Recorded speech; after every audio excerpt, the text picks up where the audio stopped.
Hi guys, welcome to the BookishStitcher podcast. My name is Jeanette. You can find me on most social media sites as BookishStitcher like Instagram, Ravelry, and Goodreads. My husband Will is helping me out today because I tried to record earlier and I got about 7 minutes in and And you're already talking more than your voice can afford it.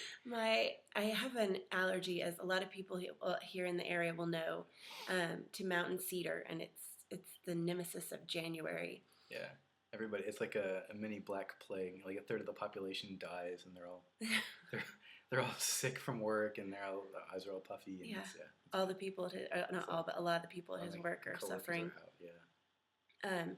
And it's just the weather warms up and the trees decide to pollinate everywhere, and I think it's Austin and around here in San Antonio and stuff. But what have I been up to?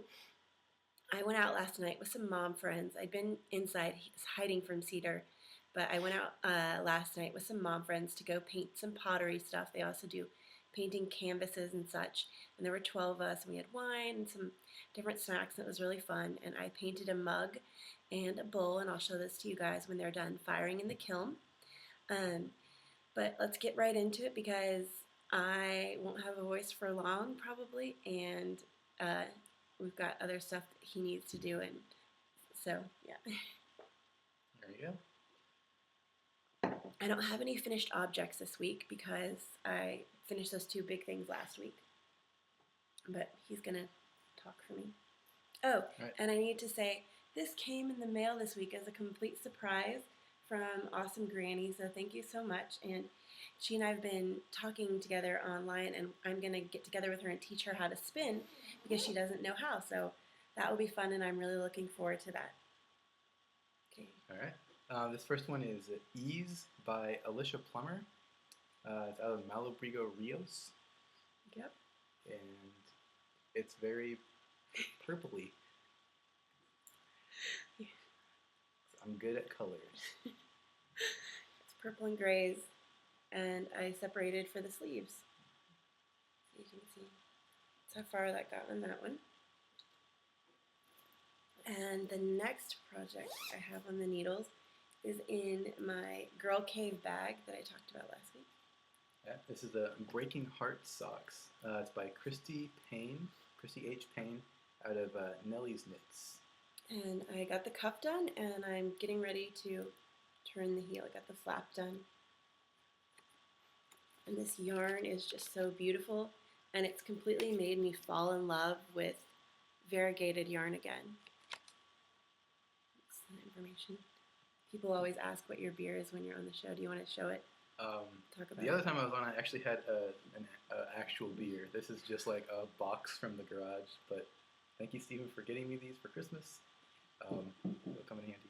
Yeah, some friends of ours gave those to him. So the next thing I'm working on is... we got Measure in Love hat by... Is that like a Rent reference? Yes, it is. Okay. By Megan Williams, out of Nitty and Color yarn. This is some pretty white yarn with different flecks. And I just started this week. I've been doing a couple rows here and there. And there's the pattern. Because I need more hats. I don't have a lot to wear, and I enjoy wearing different hats on the podcast. Right now it's hot, so I don't have a hat. I have like my 80s Rivic, like little... I love these things. And this is in my Tangerine Designs bag. Next thing I have... We got the Hooded Jacket by Debbie Bliss for babies. Yes. Out of Barocco Vintage. Barocco. But this is a Simply Baby book. This is an older book. I'm working on kind of knitting through some of my older pattern books. And I'll show you guys just really quick a picture of it. I showed it last week too, but just in case you didn't see. That's what it looks like in the pattern. On my daughter's one, I actually got to the part where you join the yoke. And I'll talk about this bag in a second because it's really cool. So, it's all right here. Sleeves are done. The Back is done, the front panel's done, and I just have to do the yoke and then do the hood. And it's really pretty. And actually, I forgot to mention, the stitch markers I'm using on these were sent to me by Crystal Bailey as a thank you gift for the socks that I knit her for the Get Your Yarn Wish granted. Thank you, Crystal. I'm definitely using them. They're working really well on this. And the bigger size ones that you sent me are working really well too because, or they're going to be working well soon because I didn't have any that size and I need one for a project that I'm planning to start this week. Yeah, most of your markers are tiny. Yeah, well, tiny, like they'll go up to size 8. But the thing I'm going to be starting is on a size 13. I'm drinking water. I went, when I was doing the first podcast, I went through the tea. I was trying not to cough, so yeah. Honey tea was not enough to save you. No, but this is a bag I got in the mail this week from Trish C. Trisha C. Oops, where's the label? Oh, there it is. It's in our group, and her Etsy shop is On the Dock Knits. I'm actually doing some translating work for her. She had some letters that were from an older family member, and they were written in Russian. So she sent me this bag as kind of a thank you for doing the translating, and I am in love with this, you guys. It's perfect size for like a little kid sweater or a short sleeve adult sweater. But it's been really fun doing the translating work because I learned French and stuff in college, but Russian I kind of learned as an adult in Russian classes. And in those classes, you learn a lot of stuff in print, so I never knew that there was Russian cursive, that's kind of how they wrote their letters. Mm-hmm. And so I've been getting to learn kind of a whole new alphabet. It's been a bit of a challenge. Translate the cursive to the normal and then figure out what that is, Yeah. Sound it out. Yeah. And I've been having to get a little bit of help. There's a lady at his work who speaks Russian and is from Russia, right? Yeah. And so she's been helping me with some, and we're going to kind of continually get together and work on our way through these. But I've been loving that, so thank you so much for letting me do that, and thank you so much for the bag. All right, so on to spinning, where my lovely lady has 2 4-ounce braids of Cloud Lover spun as singles, then plied together to get a little over 550 yards. That was fun for you to count on the winder. I may not have really be counting. That may just be what I hope. We're just gonna hope. You were as accurate as you could be. It was good. Yeah, but that's what it looks like. I'm pretty proud of it. It's like a light worsted. Yeah, it's very even. Every time you do a new braid, you can tell it's more and more consistent, and I like the way you combine stuff. It's cool. Yeah, I was worried. I think I told you guys that they wouldn't ply well together, but they did. Mm-hmm. And I kind of have a question for anybody who's a spinner out there.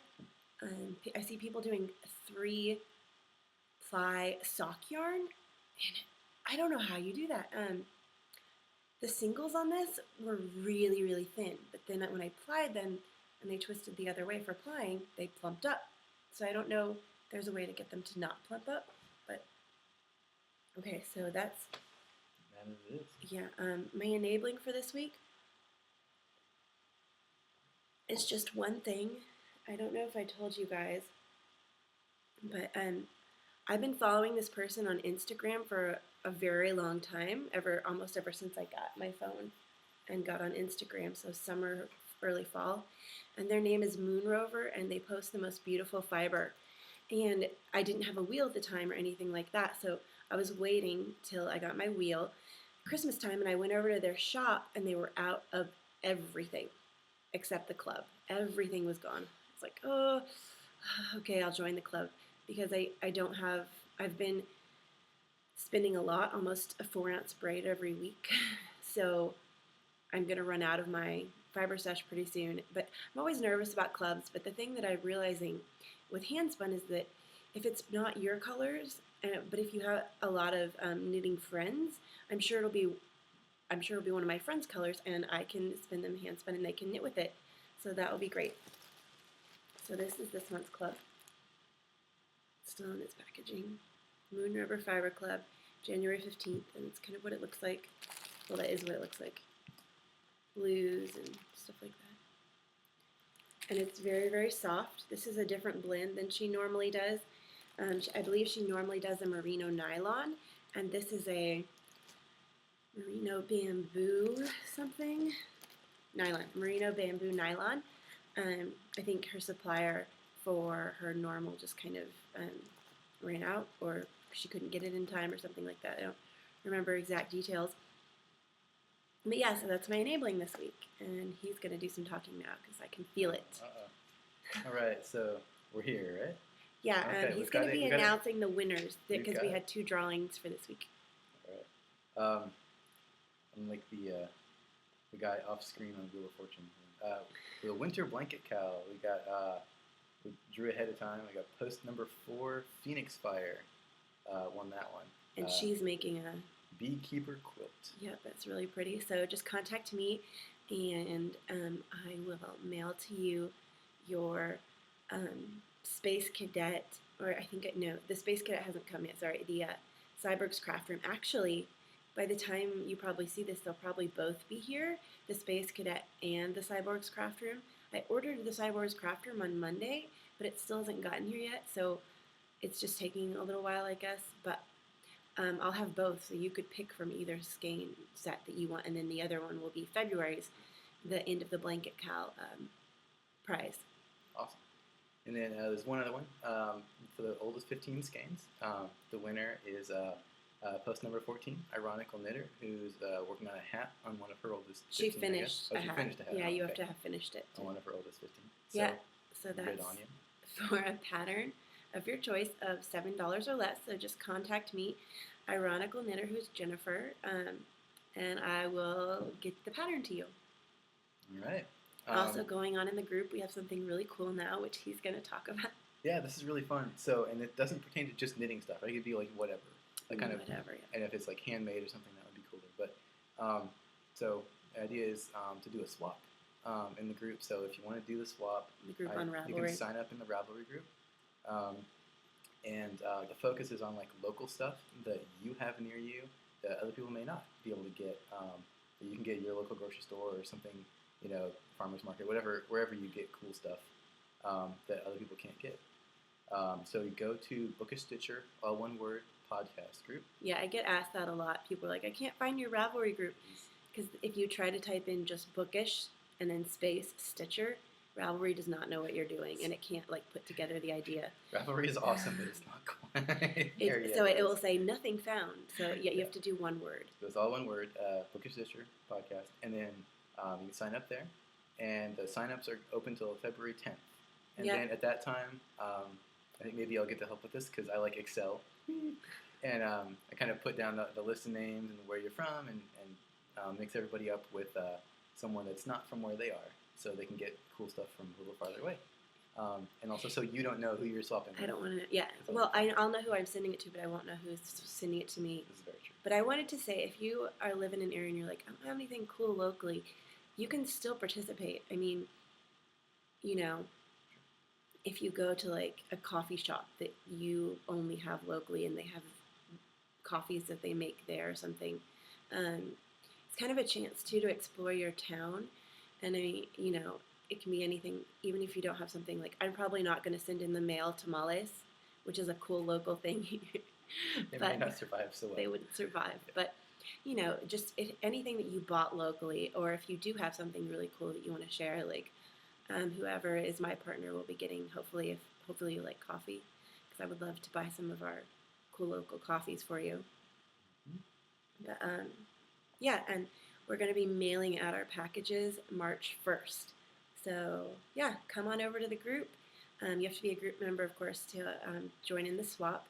And join in the swap and sign up. The questions are all up there. And I think it's going to be really fun. It's first swap. And the limit is $20. I forgot to say that in my notes for him. I didn't want it to be anything too big because it's my first swap I'm ever doing for the group. So does beer count? Because they can send it to you and then you don't like beer, so you just give it to me. So he's gonna what? Don't do that. That would be sad. So he's going to talk about his all-time favorite book now. All-time favorite book.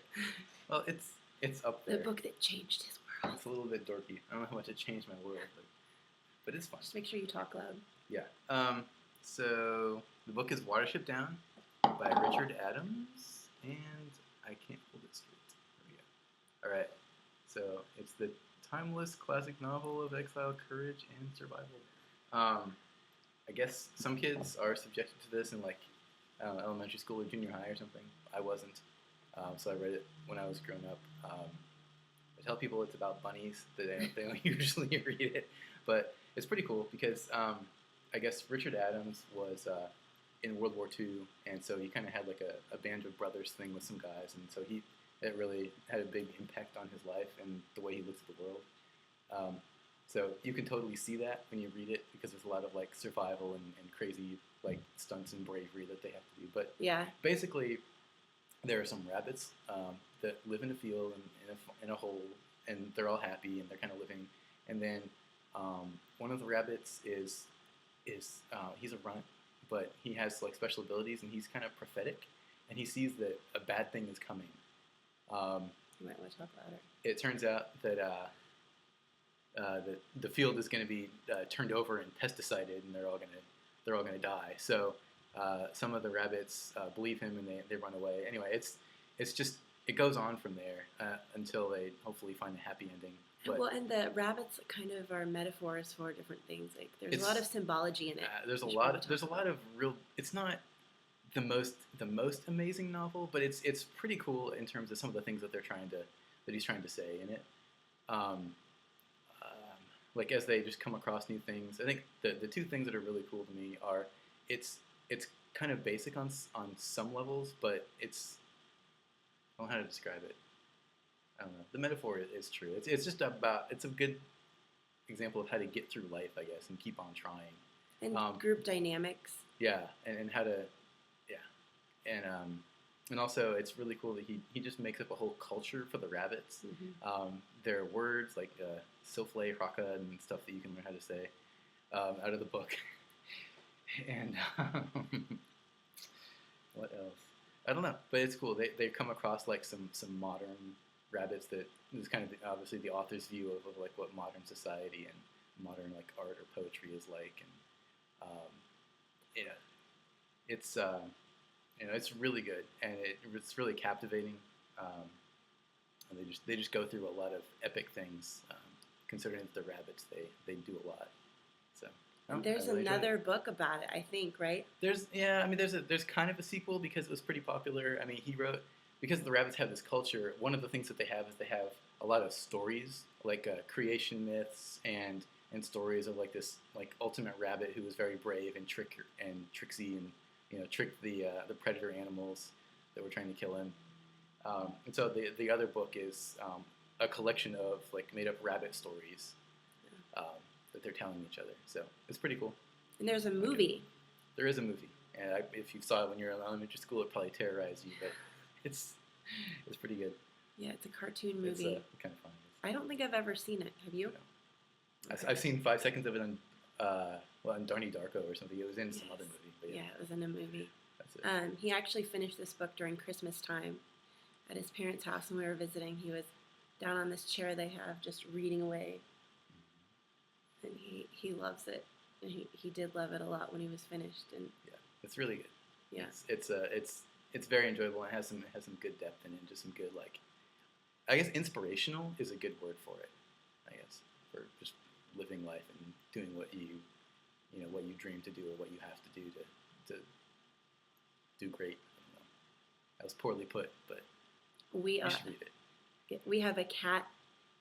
One of our little cats is actually the runt. I wonder if he's prophetic. If he's prophetic, they're going to pick me up and put me in my cage. He doesn't have a cage. Why would you say that? No, he's prophetic in that. Oh, if I jump up here, I can break this glass, or break this figurine that they have. Shouldn't he know that's a bad thing and not do it? No, he's not that prophetic. He's the mischievous. We don't have a runt like the runt in Watership Down. Ours is a mischievous little guy. He's not always terrified like Fiverr is. No, ours isn't terrified. Ours is kind of, he bullies his older siblings. But I think that's all I have for this week, you guys. I'm sorry it's a shorter one. I hoped it would be a little bit longer, but my voice is starting to tremble. Yeah. You get points for finishing, so Oh yeah. You're dedicated. It's awesome. And I also get points for realizing that he needed to come help because I tried to do it myself and it was bad. I was just coughing a ton. So hopefully Cedar will go away. Go away, Cedar. We have a tree in our backyard. I'm looking at. Maybe I should go chop that tree down. Yeah. Oh, I said in the original when I started recording, but our house, we don't have houses behind us. We look out onto a, what's that called? It's actually, I mean, there's an electric easement, but then it's large. Civil engineer. There's a large lot of residential behind us, so there's like but an there's acre. No houses. There's like an acre and a half lot, so there's basically no green house belt? behind us. Sure. Some people call it a green belt. I've heard them say, but there's hills and there's lots of trees and there's no houses back there. Right, and right behind our fence, there's a giant cedar tree. Mm-hmm. I can see it right now. So every time you go out in the backyard, it's like. But we're going to let you guys go. I hope you have a lovely week till we get to chat again. And I'll be super chatty next time to make up for the fact that I couldn't be this time.